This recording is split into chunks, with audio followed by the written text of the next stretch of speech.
Hi, I'm Carl Brouwer with Kelley Blue Book, and I'm here at the lovely Estoril race circuit near Lisbon, Portugal, driving the brand new Porsche Boxster GTS 4.0 and Cayman GTS 4.0.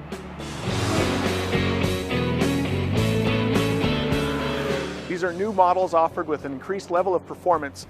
What's great about the way Porsche has packaged these GTS models together is that they have all sorts of incredible performance enhancements all in one trim. You don't have to think about it. You pick the GTS and you get all sorts of extra things. About $15,000 in extra performance-oriented features that you would have to buy on something like the S or even the GT4 wouldn't come with all these things standard. Now, powering these two models is a traditional 4-liter flat-six engine, naturally aspirated. It makes 394 horsepower and 309 pound-feet of torque. This is more power than the 2018 version of these models, and that gives them a quicker 0 to 60 time. They'll now do 0 to 60 in 4.3 seconds, or about 1/10 of a second quicker than the last versions. They also come with a wealth of specialized features that pay homage to the GTS trim. Things like darkened headlights and taillights, or black script on the outside where it says GTS 4.0. Now, I was fortunate enough to drive these vehicles on this track, and what you really learned is how well Porsche has tuned them for performance orientation without really giving up much when it comes to comfort as well. We drove them on the public roads and everything was fine.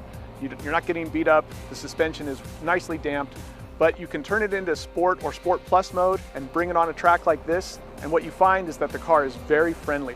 It has a very high threshold before it starts to maybe get sideways on you, and when it does, it's very manageable. You can really trail brake to rotate the front end, and again, naturally aspirated, which I love. That means when you hit the throttle, things happen immediately. There is no waiting. The car shoots out of corners. I think Porsche is very smart to keep building out this GTS kind of sub-brand within their model lines. These are great examples of it.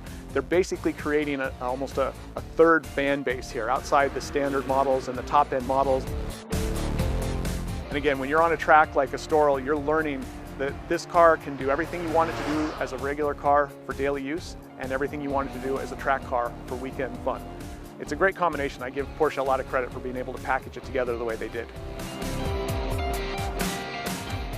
When these 4.0 GTS models hit, they will initially all be manual shift versions, but a 7-speed PDK version will be available later in the order cycle. We figure cost, which hasn't been officially announced yet, probably in the mid to high 80 range, depending on whether you're getting the hardtop Cayman or the convertible Boxster.